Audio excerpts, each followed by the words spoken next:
જૂનાગઢ સહિત સમગ્ર સૌરાષ્ટ્રમાં વરસાદના લાંબા વિરામે ખેડૂતોની ચિંતા વધારી દીધી છે। ચોમાસાની શરૂઆત બાદ પણ ખેતી લાયક વરસાદ ન પડતા ખેડૂતો અનિશ્ચિતતામાં મુકાયા। મગફળી સહિતના ચોમાસુ પાકના બિયારણોની અગાઉથી ખરીદી કરી ચૂકેલા ખેડૂતો હવે પાકની પસંદગી બદલવાની ફરજ પડે તેવી સ્થિતિનો સામનો કરી રહ્યા છે।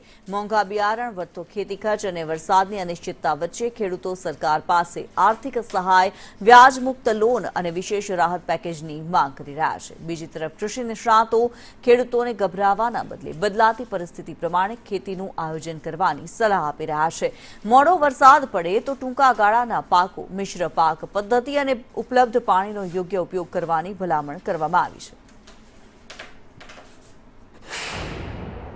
કે આ વખતે ચોમાસું થોડું ડિસ્ટર્બ થયું છે અને ખેડૂતો એના માટે થોડા પરેશાન પણ છે। તો આ વર્ષે જો ચોમાસું આ રીતે રહેશે તો ખેડૂતો ભાઈઓને બહુ મુશ્કેલી થવાની શક્યતા રહે છે। જો ચોમાસું 1 જુલાઈ આપણે જે વાવેતર છે એ વાવણી 3 તબક્કામાં થવાની શક્યતા રહે છે।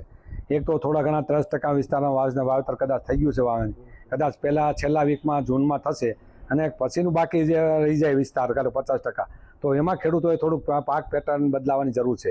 ખાસ કરીને ઉભળી કે જાતોનું વાવેતર કરવાની જરૂર છે। એ સમયે 1 જુલાઈ પછી અર્ધવેલેડી કે વેલેડી જાતોનું વાવેતર ન કરે, લાંબા ગાળાના પાકોનું વાવેતર ન કરે।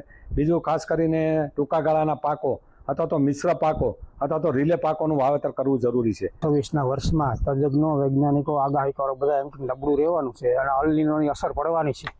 તો ત્યાર પછી અત્યારે બિયારણ ખરીદી લીધા છે મોંઘા ભાવના 120 દિવસ 125 દિવસે પાકતા, એટલે એ બિયારણ બધા ફેલ જાય એમ છે। અને બિયારણનો ભાવ 3000 કોઈ દીધા, કોઈ 3500ના ભાવના લઈ આવ્યા છે એજન્સીઓમાંથી।